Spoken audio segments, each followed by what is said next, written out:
Portimao, Portugal, the Algarve International Circuit, once again stood as a silent witness to the drama that cruelly snatched crucial championship points from Ducati Lenovo's flagship rider, Francesco Bagnaia. In what was meant to be a stage for performance consolidation, Bagnaia instead plunged into the gravel on lap 11, leaving the race empty-handed. The incident, occurring as he desperately chased fourth place from Pedro Acosta, has now found its clarity. With rare honesty, Bagnaia admitted his failure was solely due to one factor: forcing it. This direct confession from the Italian rider lifts the veil on the behind-the-scenes drama of the Portuguese MotoGP. In his post-race interview, Bagnaia's face reflected a blend of disappointment and resolve. He blamed neither the bike, the tyres, nor the track conditions, but shouldered full responsibility for a decision that was too aggressive. "I was trying hard to secure fourth place," Bagnaia said. "Too early to feel comfortable, so I pushed hard, trying to catch Pedro. I knew it was difficult because they were much faster than me, so I just tried to do my best." He continued, "I crashed because I forced it. It's something that can happen." The phrase "forcing it" became the focal point of analysis, a true reflection of a rider torn between respecting safe limits and the primal urge to seize every opportunity. His maneuver was described as tending to force, a desperate attempt to close a gap that had opened rapidly. This failure echoes the narrative of inconsistency that has haunted the second half of his season. Though he noted this weekend was better than the disasters at Phillip Island or Indonesia, such comparison only strengthens the suspicion that a factory team of Ducati's caliber should not settle for marginal improvement, especially when it ends in a "did not finish" DNF. This is the steep price of ambition miscalculated on a track as unforgiving as the Algarve. Bagnaia's admission of over-pushing automatically triggered a wave of micro-tension within the Ducati Corse structure. To the perfectionist eyes of the factory's leadership, this incident was not merely about Bagnaia.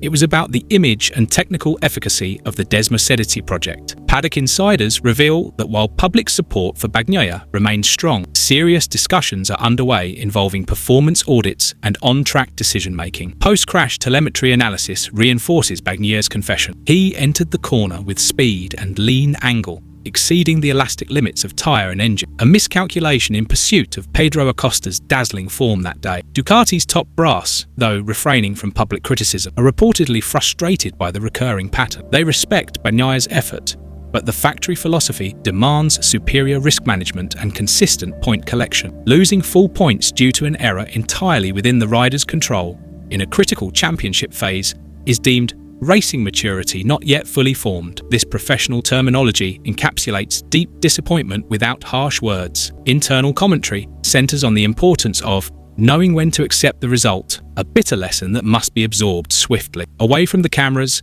tension simmers in the red garage. Not anger, but sharp professional disappointment, emphasizing the need for Bagnaia to evolve from an all-or-nothing mentality to the calculated risk mindset of a true champion. They demand consistency, not high-risk flashes of brilliance. The pressure to close the season cleanly weighs heavily on Bagnaia's shoulders. Ducati implicitly sends a message through the media. This crash is an anomaly that must not be repeated. News of Bagnaia's crash and his forcing it admission instantly became a wildfire across social media timelines and fan forums. The MotoGP audience, a vocally passionate community, immediately fractured into major factions, debating with fierce intensity over Bagnaia's future. Fan analysis became the spice that made this drama all the more compelling. The Pecco loyalists launched a robust defense. They saw the crash not as failure, but as proof of an unquenchable fighting spirit. "Better to fall chasing P4 than finish P7 without a fight," wrote one fan, garnering thousands of likes. The loyalists argue that Bagnaia, as a champion, has a moral duty to always push the limits of bike and self, even if it ends in disaster. They praise his honesty as true knightly conduct. In stark contrast, the pragmatic critics fired back with sharp rebuttals. This group focuses on numbers and the consistency required of a world champion. "A true champion knows when to back off. Chasing a rookie for fourth place shows fatal misjudgment," wrote an amateur analyst. They compare Bagnaia to legends renowned for consistency, questioning why he still makes rookie-level errors in a high-stakes season. They view the Algarve incident as the pinnacle of a deeper mental issue, the inability to manage frustration when race rhythm falls short of expectation. Their key point: fourth-place points are far more valuable than the risk of zero, especially in a tight championship. The tactical observers took the middle path, focusing on race context.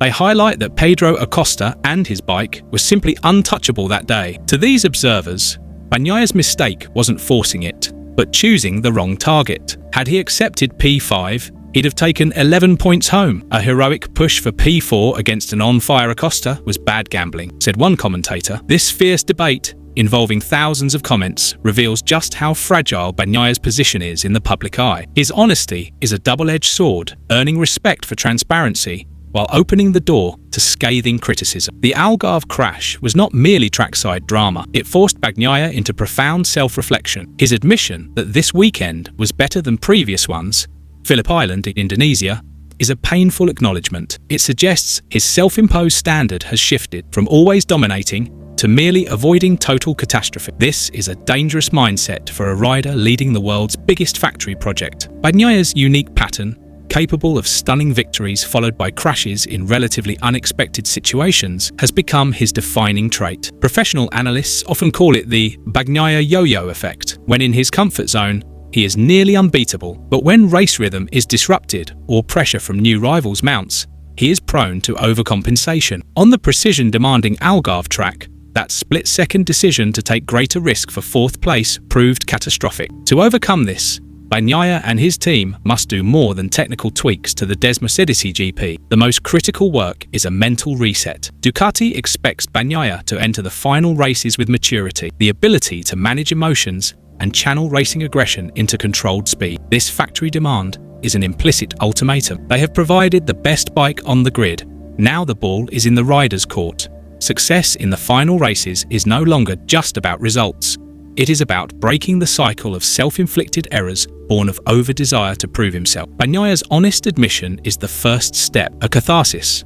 The next, transforming from a rider who forces it to one who masters it, will define his legacy. The Algarve failure must be the final brutal lesson before Bagnaia truly finds the perfect formula between raw speed and racing genius, closing his season on a note of much-needed redemption. Welcome to GP Talks.